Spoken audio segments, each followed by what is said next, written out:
よし、食うた。おー、引く。サバかな、もしかして。よいしょ。よし、食った。これ、重てえな。よし、入ったか。もうこの味なんか内臓脂肪がやばい。めちゃくちゃ入ってます。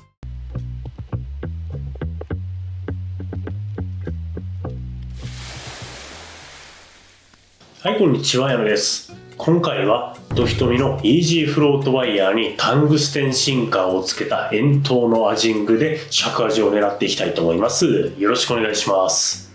少し前の動画で尺アジを簡単に釣る方法ということで2種類の釣り方を紹介しましたが、その際に M キャロのような浮力体を挟んだキャロでは尺アジがボッコ釣れてくれたんですが、残念ながらイージーフロートワイヤーにタングステンシンカーの組み合わせでは潮があんまり流れずにちょっと釣れなかったんですよね。なので今回はドヒトミのイージーフロートワイヤーにタングステンシンカーをつけた組み合わせで尺以上のアジを狙っていきたいと思います。釣り方も解説しながら尺アジを狙っていきますので、ぜひご覧ください。さあ、そしたら準備ができたのでやっていきますが、実は、ちょっとですね、カメラのセッティングする前に試しで釣れそうなんで一投したらボンとサバですね、35ぐらいのサバがですね釣れてくれまして、なんとかやっていました。いや、いいサイズ釣れております。ということで、ちょっとサバが釣れてテンション上がっているところで、もう早くこのサバを帰って食べたいなというところですが、ちょっと頑張って狙っていきます。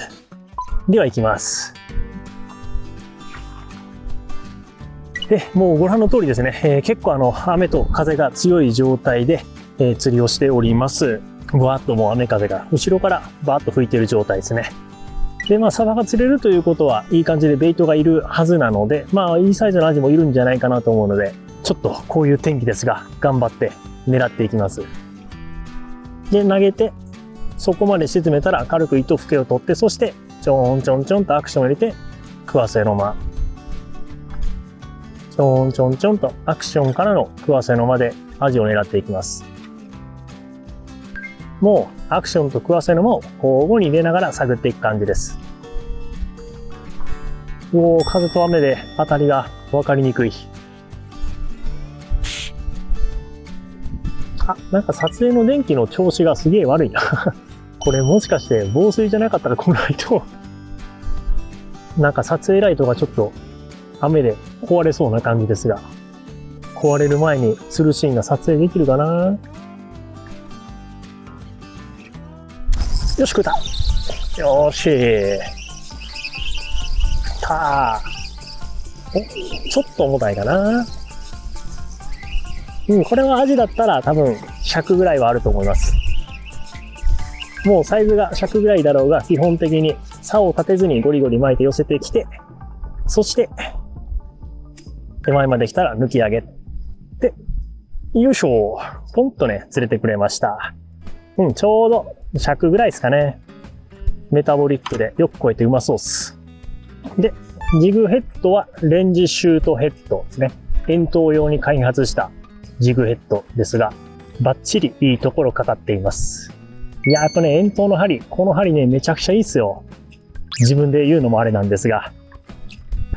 そして、いつも通り、もうパスンとエラの間からハサミを入れて、パスンと切って締めてやります。しっかりともう揺すって血抜きをしてやります。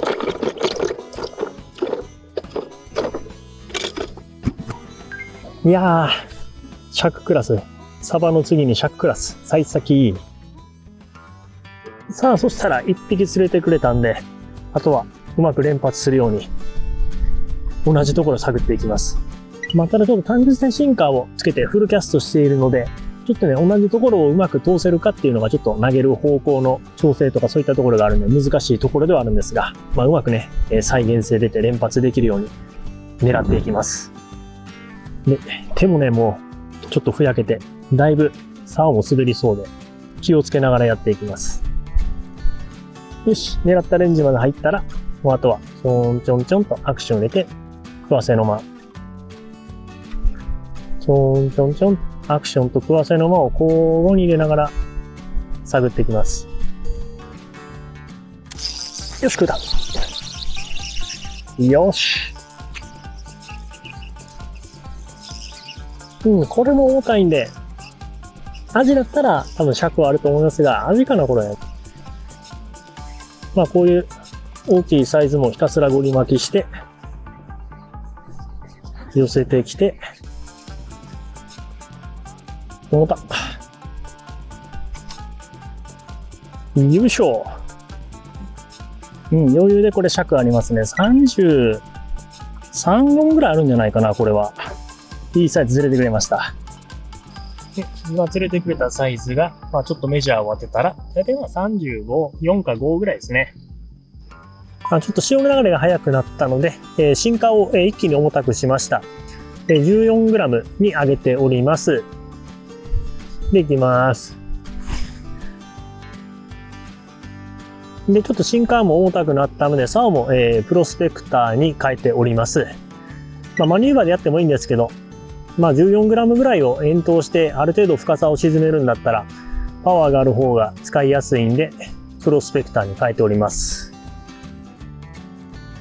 まあやっぱりこう潮の流れがある程度流れる場所はシンカーの重さを潮の流れに合わせてこまめに変えてやることが結構大切で、潮の流れが速くなってちょっと沈みにくいなって思ったら重たくしてやる。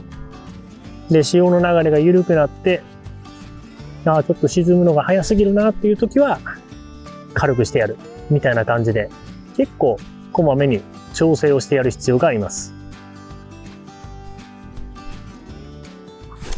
よし、食うた。よし。そこ付近でちょっとねアクションいってる最中に食ってきたんでどこにかかってるかわからないところがあるんでバレる可能性もありますが、お、引く。ちょっとこれ重たいな。サバかな、もしかして。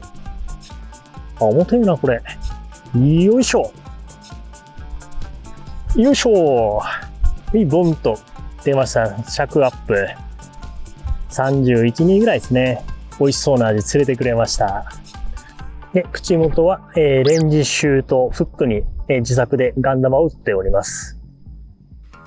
よし、もう一回いきます。アジがいる深さまで沈めていきます。そして狙った深さまで沈んだらベールを返してちょんちょんちょんと軽く糸吹きを取ってからアクションと食わせの間を交互に入れて一定の深さを手前まで探っていきます。よし、食った。よーし。今のはね、結構綺麗にコンとね、当たりが出ました。ちょっと重たいんで、これも、まあ多分、尺ぐらいだと思います。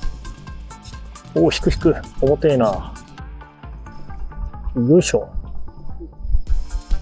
これ、重てえな。抜こうか、どうしようか。網ですくおうか。躊躇する。それはちょっと網で、ちょっと安全に網ですくいます。よし、入ったか。おお、ちょっと大きい。網を出してすくいましたが、まあ32ぐらいでした。ちょっとね、メタボで重たかったんで、抜き上げるのやめたんですが、まあ美味しそうな味釣れてくれました。さあ、いい感じで、パターンも掴んで連発しています。で、釣れれば、大体もう尺というですね、なかなか贅沢なアジングになっていますが、ちょっとね、雨と風がも強くなってきて、腕がね、だいぶしんどくなってきたので、まあ、そろそろ釣ってから、いいところで終わりにしたいと思います。じゃあ、程よく頑張ります。さあ、雨の中頑張って、いい感じで、尺アジ、口剣山ぐらいになりました。サイズのマックスがまあ35で、あとは丸々としたカツオみたいなサバが1本あります。いやー、まあいい感じで、釣れてくれて楽しめて満足したので今日は帰りたいと思います。ただいま帰ってきました。いやー、今回よく釣れたけど雨がすごくてもうパンツまでびっちょびちょになりましたね。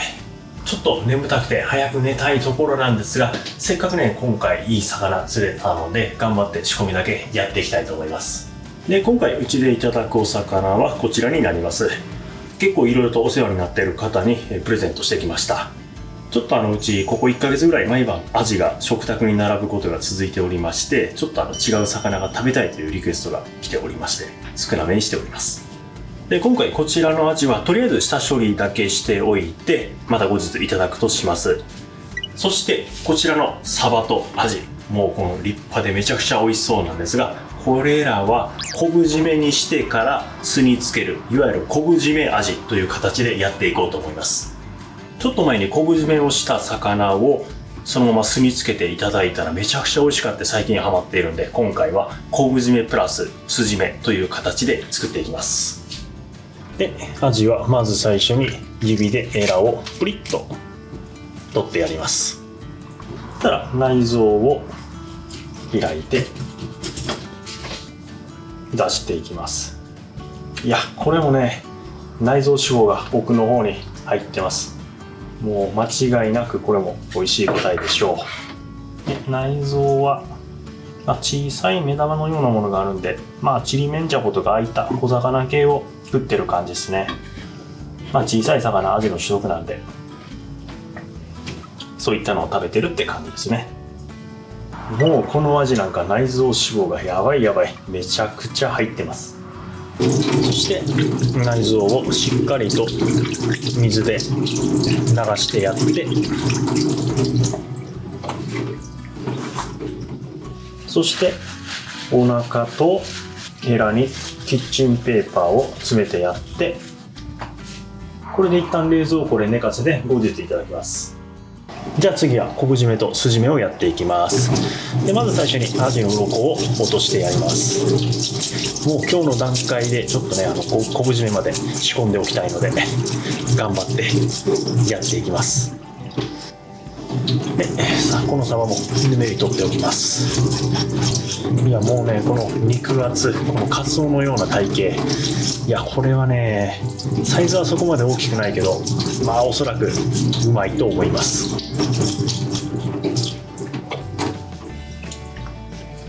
イサマも頭をバスンと落としてお腹を出してやって3枚に下ろしていきます。お腹の中は特に入ってないですね。もう見てください、この肉厚な身。いや、もうこれ絶対うまいだろうな。そして背中側から包丁を入れて、お腹側から入れて、そしてスンと切ってやります。いや、めちゃくちゃ身が綺麗。そして反対側もお腹側から包丁を入れてひっくり返して、いや、なかなかこういういい食材というか、なかなか釣れない魚をさばくときは超緊張しますね。いやー、結構うまくできた。そしてあばらをスッと取ってやって、めちゃくちゃ綺麗。見割れもしてなくていい感じで締まってます。で、次アジやっていきますが、このアジやっぱ体に対してもうこの尾びれがめちゃくちゃ大きいですね。普段沖の背についているやつがちょっと餌とかを追って岸に寄ってきたっていう感じで、そういった感じで推測ができますね。なんせ体に対してやっぱヒレがめちゃくちゃ大きいんで、そういう特徴を見て、どういったアジなのかっていう分析をするのも結構面白かったりします。で、このアジももう頭を落とします。頭をバスンと落として、そして内臓を出していきます。このアジも内臓脂肪、他のさっきさばいたアジと比べたら入ってないけど、この辺りありますね。このアジはセグロというタイプで、イツキタイプのヒラアジと比べてこのセグロというのはあんまりお腹の中に内臓脂肪ががっつりついている個体というのは少ないんですが、それでも今回釣ったアジはセグロですけど、結構内臓脂肪ついています。で、アジはまず最初にちょっと皮を剥ぎます。なので薄く皮の表面に切れ込みを入れていきます。スーッと皮の表面にこのような感じで切れ込みを入れます。そしてこの部分をつまんで皮を剥ぎます。油がすごいこれはもう間違いなくこの味も美味しい味ですね。で、片面剥いだら背中側から包丁を中骨に沿うように入れてやって、そしてお腹側からも包丁を入れてやって、そしてバンと断ち切ってやります。で、反対側も背中側、皮をつまんで剥いでやります。やっぱり僕はちょっと皮を剥ぐのが苦手なので、3枚におろす前に先にこのように皮を剥ぎます。すると皮に身がつかずに結構きれいに皮を剥ぎやすくなります。そしてお腹側から包丁を入れて、そしてひっくり返して背中側から中骨に沿うように包丁を入れていきます。そして身をパスンと断ち切ります。そしてあばらを薄くすいてやって、ちょっとこの辺り油がついているところも軽くトリミングしておきます。やっぱりしっかり血抜きできてるんで身が真っ白で綺麗ですね。そして血合い骨を抜いていきます。今回もちょっとね魚が大きいので切った後の見栄え重視ということで血合い骨を一本一本抜いておきます。で、サバも同じように抜いていきます。サバの方が血合い骨のピッチが細かいのかな。結構下の方にあるな。よし、 OK。 そしてバットに塩を振ってやって、その上にアジとサバを並べていって、上から軽く塩をパッパッと当ててやります。この状態で冷蔵庫で20分ほど寝かせます。さあ20分間経ちました。いい感じで脱水できています。そしてお酢で塩を軽く流してやって、でキッチンペーパーでお酢を拭いてやります。サバも同じように塩を落としてやります。やっぱり塩で余分な水分を出したら身が締まっていいですね。で、サバはこのタイミングで表面の皮を剥いでおきます。ピリピリピリーっと、やっぱ一回お酢でつけて洗うと皮が剥ぎやすくなります。そして昆布の表面をお酒で軽く湿らせてやって、その上にアジを乗せて、昆布を乗せて、アジを乗せて、さらにその上から昆布を乗せます。そしてラップでぐるっと巻いてやって、ピタッと密封してやります。そしてサバも同じように昆布の上に乗せて昆布を挟んでやって、サバでサンドイッチして昆布をピタッと乗せます。そしてサバもラップでぐるりと巻いてやって密封してやります。そしてこの状態で24時間冷蔵庫で寝かせます。さあ、そしたら24時間冷蔵庫で寝かせました。さあどうなってるかな。これがまずアジで、さあどうかな。いい感じで昆布の旨味が染み込んでそうです。そしてサバの方はサバの方もいい感じで旨味が入ってそうです。で、このまま食べてもいいんですが、今回はここからお酢につけてもう一手間かけていきます。お酢をバッとかけてやって、上にキッチンペーパーを置いて全体に馴染むようにします。そしてこの状態で冷蔵庫で1時間寝かせます。はい、それでは1時間冷蔵庫で入れておきました。いい感じでお酢に使ってます。そしてキッチンペーパーでお酢を取っていって、そして切っていって盛り付けていきます。お酢の浸かり方も表面だけ入って中まで入ってない、いい感じで、しっかりとお酢をつけたかったら1時間以上つけたら結構中の方までぐっとお酢が入るので、この辺りはお好みで調整してください。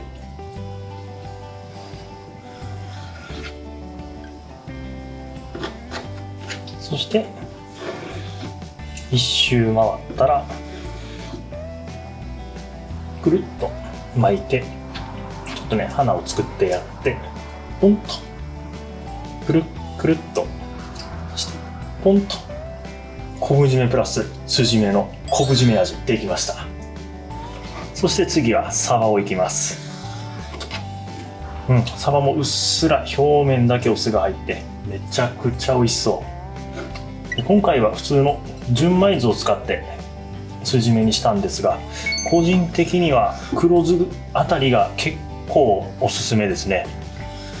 ちょっと見た目は黒酢で作ったら黒くなるんですが、やっぱ旨味が一番入るというか、穀物酢とか寿司酢とかいろいろ試しましたが、個人的に黒酢が一番美味しかったですね。でサバの生食はアニサキスとかの寄生虫のリスクがあるので、自己責任でお願いいたします。この辺りはそうですね、地域によってアニサキスが多いところとかそうでないところあると思いますが、僕の住む愛媛県の宇和海とか瀬戸内海のサバはあんまりアニサキス見たことないですね。というか僕釣ったサバでは一回もアニサキス見たことないんで、地域によって結構差があると思いますが、そういった寄生虫のリスクがありますので、生食で食べられる際は自己責任でお願いいたします。よし。でこちらもくるくるっと巻いてやってポンと乗せます。でもう一つもくるくるっと巻いてポンと乗せて、昆布締めプラス酢締め、いわゆる昆布締めサバできました。いやこれももうめちゃくちゃうまそう。それではいただきます。いやもうね、やばいうまそう。さあまずは味からいきます。で、今回生姜醤油と普通の醤油2種類準備しました。まず普通の醤油からいきます。うわ油が、うわすごい。いただきます。めちゃくちゃこれはうまい。昆布の旨味が味にキュッと入って、さらにお酢でさっぱりいけるので、いやめちゃくちゃうまみが入って、これはやばいものを作ったかもしれない。そして次はサバいきます。やっぱねサバ、僕めちゃくちゃサバ好きなんですよね。でサバを普通の醤油からまずいきます。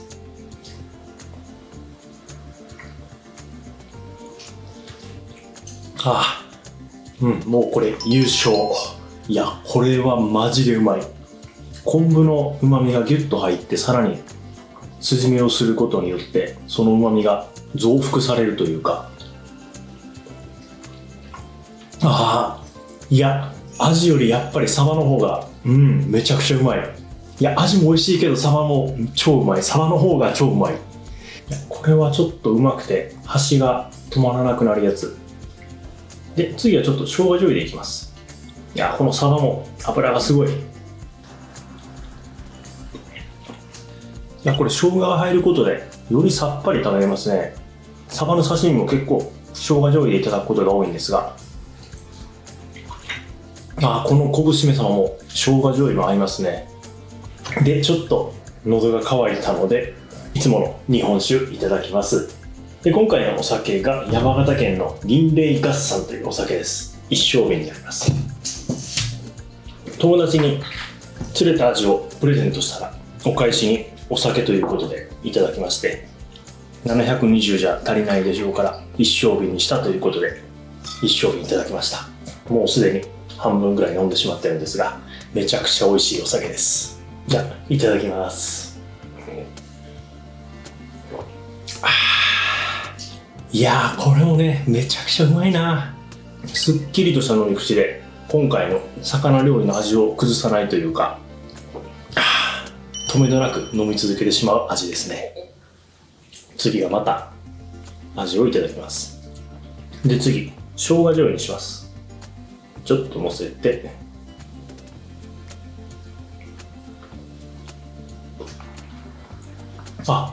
味も生姜があった方がより旨味を感じるというか、さっぱり食べれていいですね。で、やっぱうまいんで、酒がこれちょっとやばいですね、ノンペースが。魚もうまいし、お酒もうまいんで、ちょっと箸とお酒が止まらなくなります。で、またサバいきます。